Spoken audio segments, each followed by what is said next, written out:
Smoked lake trout. This is a chunk of pure goodness. Lake trout comes from the fresh waters of the Great Lakes area. It comes from Lake Michigan, Lake Huron, Lake Ontario, Lake Erie.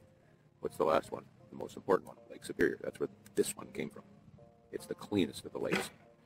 Lake trout. Lake trout is known for its oil content. It's a bit wilder looking from the net pattern on there and the nice grill pattern on the back. But lake trout are a predator fish.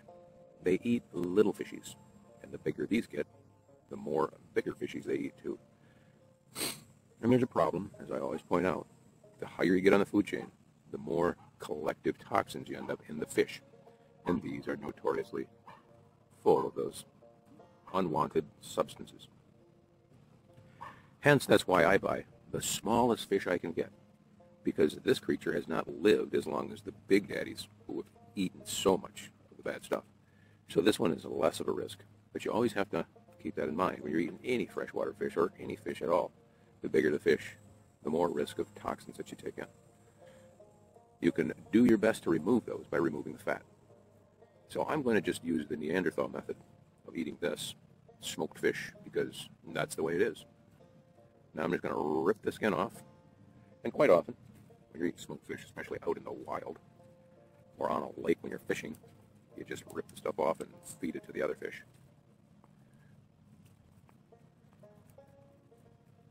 This stuff is really tough, like leather. And you actually can process the skin and make billfolds and stuff out of it. Well, of course, you have to have attained that skill. And not a lot of schools are teaching that anymore.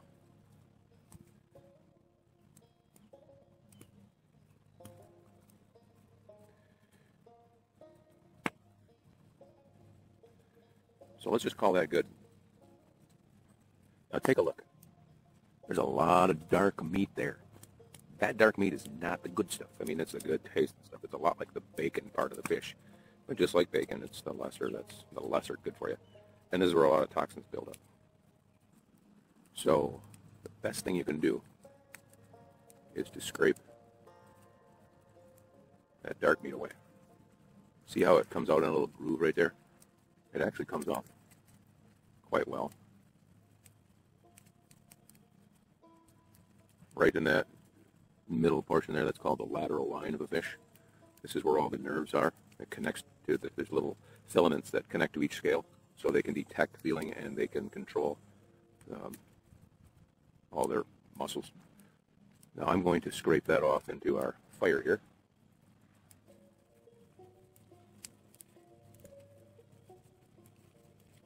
Give you a little eyeball look at that fatty meat.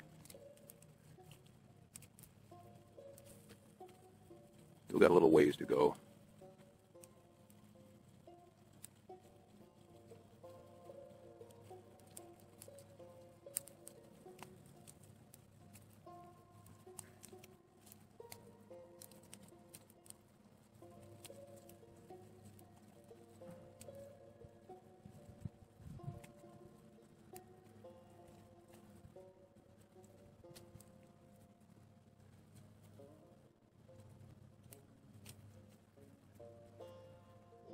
The old flames are just towering right now because this stuff is energy. It's like crude oil coming out of this. Now, take a look at the meat. It's yellowish. Isn't that interesting?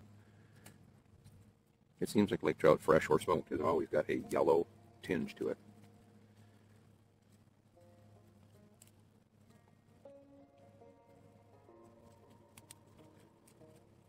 Well, I'm going to call that good.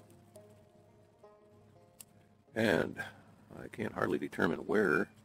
This must be the belly down here. Okay, this is the bottom. This is the top. Top part of the meat. Top part of the fish is going to be safer as far as impurities than the belly is, because the belly has typically a lot of fat in it as well. You can also see that white in the meat. That is a type of protein. It's the same stuff that comes on the surface of pork or chicken, even on hamburgers and beef. It's kind of a pasty looking stuff. It's actually protein. It's not fat. It's a protein, and it's fine to eat, even though it's a little bit in it. So this has a bit of a snaky smell to it. They are definitely a wild, more rank version of a trout. Let's see what it tastes like.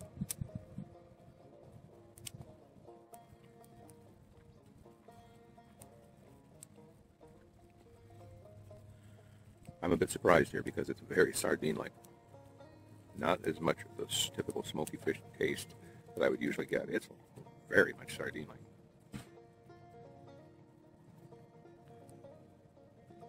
Oh, it's good. It's good, but it's not at all like smoked salmon. And I'm not sure if that has to do with the process of who did the smoking. I got this from a little roadside fish market up in Michigan's Upper Peninsula, and they are all over up there. And I would imagine if you go from one to another, you probably will detect a bit of difference because they probably use a different solution of brine with maybe some additives or not. This one's not highly salted.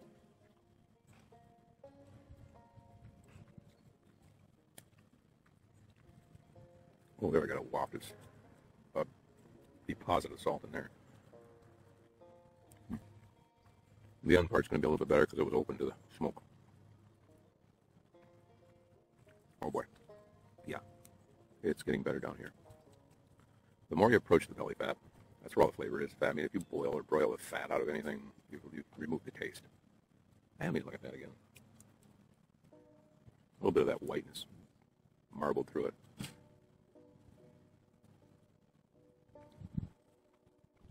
It's on a scale of 1 to 10 for smoked fish, I would place this 6.5. It's not the best flavor because there's a bit of wilderness in every one of these fish.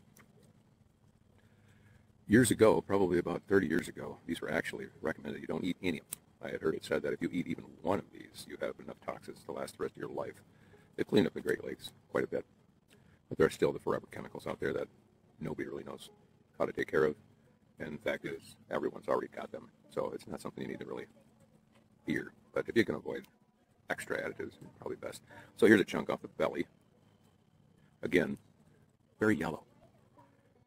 You know, my right leg is about ready to eat. I think it's pretty well smoked right now. Probably should finish this video before I do go up and smoke. But look at that. Very pastel. What would that be like? Cheesecake-like. In fact, the texture and the flavor, the richness of the flavor, is that to match cheesecake. There's a little more similarities than my joking comment there.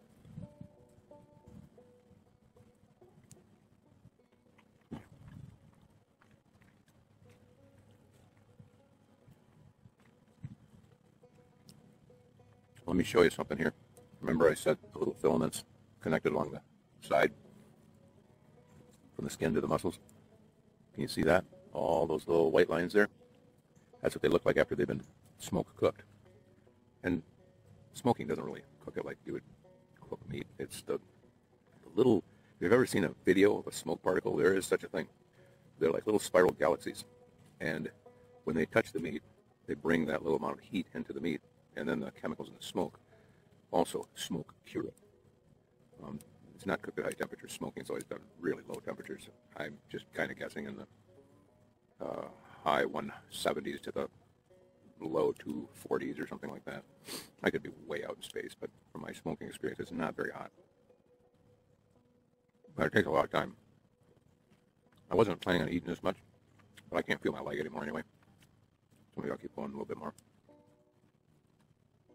Now you can see right there as I'm pressing down how the oil is just oozing out of the edge. These things are the most oily fish. I would think that when they quit hunting for whales, they should have brought those vessels into the Great Lakes and started netting lake trout because the oil content, you could keep your oil burning lamp going on one of these for a long time.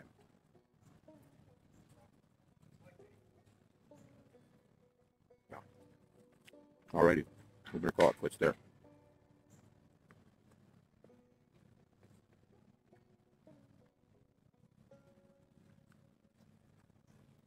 I'll show you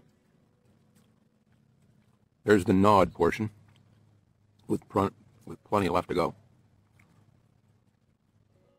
And here's the natural leather side. Isn't that a thing of beauty? If you've never tried smoked fish before, this is not the entry level for you anyways. Go out and get yourself one of those that's vacuum packed that looks nice and proper, like it's raised in a laboratory or something. Try that first. And if you like it, take another baby step up and perhaps maybe order a chunk of this out of the deli. And eventually, when you get to the expert level, take a trip across the country. Find yourself an area where there's lots of freshwater lakes. And when you see a big old hand-painted sign on a piece of plywood that says, smoked fish, abruptly turn your car into the small gravel parking lot. Risk your sanity to walk in and see the fish laying there in stacks of glistening goldness. Take yourself one of those paper-wrapped carcasses home with you. Better yet, eat it in the parking lot while it's still fresh. I hope you enjoy it. By the way, if you've lasted through this full length of the video, apparently you like watching this kind of stuff. Give some thought to subscribing, and you'll see more of this kind of Epicurean representation. Until next time, thanks for watching.